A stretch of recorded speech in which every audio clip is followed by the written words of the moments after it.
This used to be the heart and soul of Android. Let me tell you why it isn't anymore.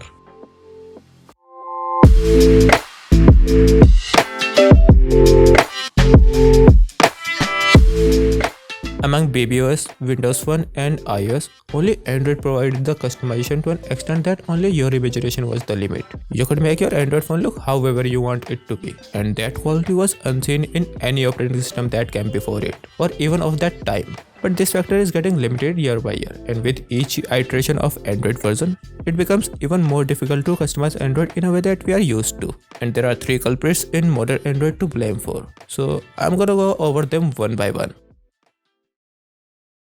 When Apple introduced navigation gestures in 2017, industry had to follow. And that's exactly what Android OEMs did. But Apple has one advantage which Android hasn't, and that advantage made gestures on Android worse. Apple has total control over OS and apps ecosystem, which allowed them to redefine navigation interface in iOS in a very optimal way. But what Android did?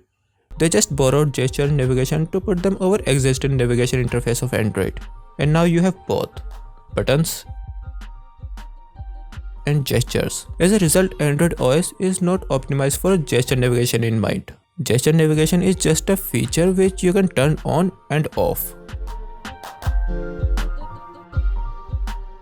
And that unoptimized experience can be seen very easily in third-party launchers, which are the core building blocks of customization in Android. Look at the gesture which is used to open recent apps panel. How janky and frustrating it is. Now see the same gesture side by side with the default launcher. I can get away with other gestures, but this gesture alone is enough for me to stay away from third-party launchers. Like gestures are fine with the default launcher, but behave very poor with third-party launchers. Same is the case with the app opening and closing animations. When navigation gestures came into scene, animations have to be redone to provide a smooth experience along with gestures. And again, Apple nailed that part at the first try. But Android OEMs took very long time for a small thing like this. And even after that, this animation is just an eyesore with third-party launchers. And these 2 points together kill all the appeal of using launcher and customize our Android phone. By the way, I do wanna add one note here. Only Samsung admits that there is a problem with gestures and animation in Android, and at least they are trying to fix that. But I still wouldn't call it a smooth experience. While third-party launchers are core of customization for general users, there is even more powerful thing for power users: root.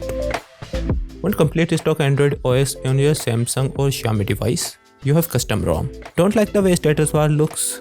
Change that. Navigation buttons, boot animation, fonts, you name it, and it can be customized after rooting your smartphone. Even if you don't have a theme engine on your smartphone, you got substratum. Like gestures and animations kill all the appeal of using launchers in modern Android, there are many things evolved or came into existence that brought more hurdles than there are benefits of rooting. All the financial apps like UPI and banking won't work after rooting the Android. And you already know how quickly these apps exploded and what's their impact on our day-to-day life. I can't even think of using my smartphone without any UPI app on it. And while there are many workarounds of using banking apps on a rooted device, they get outdated as soon as a new version of Android drops. And applying those workarounds themselves is a very tedious process. You will be spending most of your time fixing the problems that weren't broke before, rather than to enjoying benefits of rooting. And that substratum theme engine I've talked about? See what was the last version of Android it supported. And don't get me started on all the complications you get after rooting a Samsung device. All the things which make a Samsung device a Samsung would be gone. Secure folder, Knox, Samsung Pay, Samsung Pass, to name a few. Even if I manage to deal with these things, the next challenge is to deal with the thing for which I use my smartphone primarily: media consumption. OTT platforms like Netflix don't work after rooting the Android. And again, there are workarounds, but it's the same game like with the banking apps. So rooting is not an option for general users as it used to be, and you end up sticking to the UI you got.